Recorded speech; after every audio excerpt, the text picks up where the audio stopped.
Hola mi gente, you're listening to MoneyChisme, a podcast bringing you the chisme on personal finance, investing, entrepreneurship, and building wealth.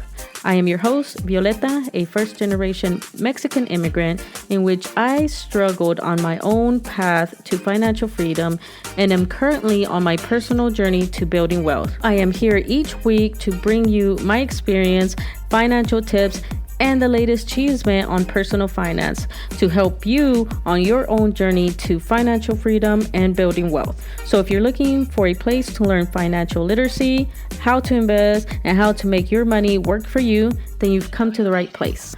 Don't forget to visit the blog at MoneyChisme.com, where you can also keep up with the latest chisme and sign up for the email list so you never miss an episode. You can also find us on social media, including Instagram, Facebook, TikTok, and Twitter, and YouTube. All right, mi gente, so get your cafecito or your drink of choice and let's get into this chisme. The banks are failing and everybody is freaking out, wondering like, is my bank going to fail? Like, what is going to happen with my money? Like, how is that going to affect me?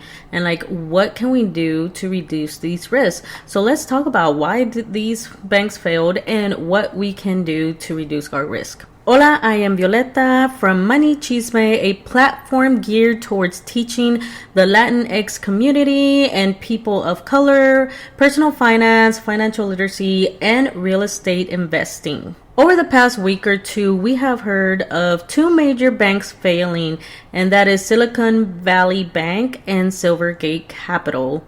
And, let's talk about why they failed. So Silicon Valley Bank, known as SVB, is, well known to manage the money and give out loans to startup companies. Now, the thing is, their downfall has been coming for a few years now. In 2021, they were notified that, hey, you do not have enough cash on hand to cover anything that goes wrong. So you might want to do something about that. But guess what? SVB was just like, I'm not going to do anything about it. They just ignored the warnings. So that ended up them going under supervisory review in 2022. Now, the thing is that a lot of the money that they held was not insured.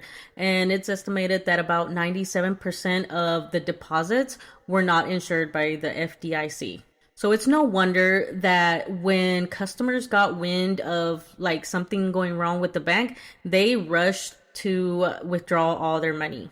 Now, the thing about SVB is that they ended up also buying a lot of debt, like US bonds, which had long maturity rates, or terms, but the problem is that with the inflation, those the return on that dropped and they ended up losing money. Now, this caused them to over leverage. They lost money and their customers, got scared and withdrew all their money. And so that all just jumbled together and they ended up failing. Now, with Silvergate Capital, they are geared towards cryptocurrency, and cryptocurrency was getting a huge boom around during the pandemic and stuff. And so Silvergate Bank was making money, and they had an all-time high in November of 2021. Cryptocurrency ended up starting to take a downfall, and ended up with Silvergate stock falling 97% off from where they were in November 2021. So this caused Silvergate to start winding down, and then the customers heard about it and were like, why are we winding down? What's going on? And then they saw the stock prices go down. They saw crypto going down. So they did the same thing and started withdrawing their funds. They had the same thing where they bought these US bonds and long-term debt that just wasn't paying off, and they just couldn't keep up with the withdrawals, and they failed as well. So this in turn has everybody wondering what is going on with these banks? Why are these banks over leveraging? And, it has people wondering is my money safe in my bank? As first gen, I'm sure a lot of first gens are starting to get phone calls from their family members because we're usually the ones that have all the answers, right? And even myself with my mom, she just called me the other day and asked me like, hey, what's going on with these banks? Like, you think, my bank is going to fail? Should I take out all my money and all that stuff? And I had to like, calm her down and be like, no, you should be okay. But I did take this chance to be kind of like an I told you so, because I've been trying to get my mom to invest some of her money instead of having it in the bank because of inflation. And as you know, or if you don't know, inflation really reduces the value of your money if it's just sitting in the bank. So one thing I had to also let her know was that your money is protected in the Federal Deposit Insurance Corporation. The FDIC insures your money up to a certain amount, which is $250,000 for single, and could be $500,000 for married.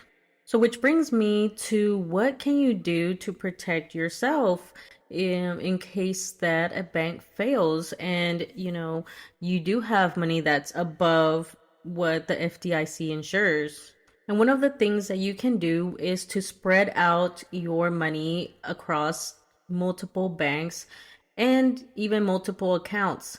Now, the FDIC insures, the 250K for single and 500K for married, but that's per person per account. So that means you could put 250K over here and 250K in another bank.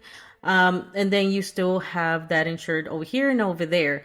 Not to mention is that, if that bank fails, you still have this bank, and at least you don't have all your money in one bank. And then if that bank fails, then you're kind of screwed if you have over that 250 limit. One of the ways that you can add an account is by doing custodial accounts for your children and putting money there. And then that account is insured up to 250K. Or you could also add beneficiaries, like my mother has for me, and then that adds another 250.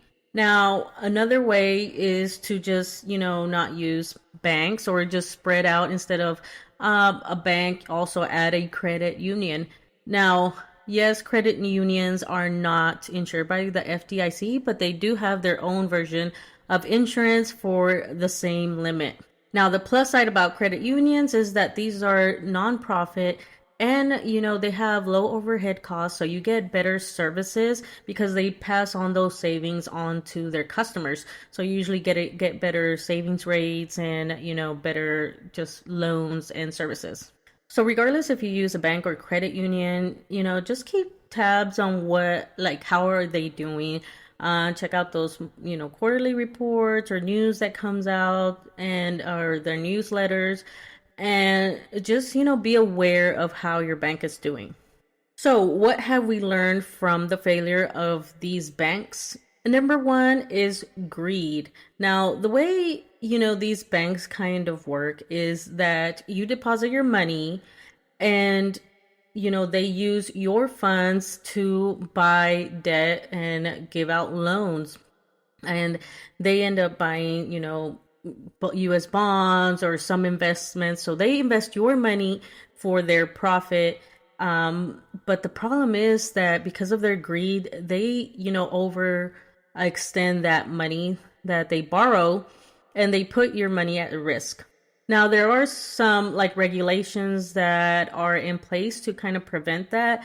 But SVB was just kind of whatever, and they were following a very risky model, and because of their greed, because they were trying to make money. So therefore, don't let your greed, cloud your judgment, because that's what happened to these banks, is that because of greed, they just made very poor decisions and took very high risks. Which brings me to number 2 is over leveraging, which means just don't take on more debt than you can afford.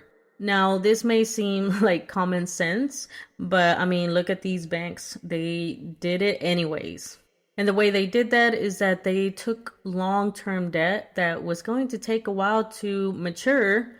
And then that, decrease the value of it because of inflation, and so they ended up losing money. So they put your money at risk, they lost money, and they over leveraged because they took on more debt than they had assets that they could liquefy to cover withdrawals or any emergency.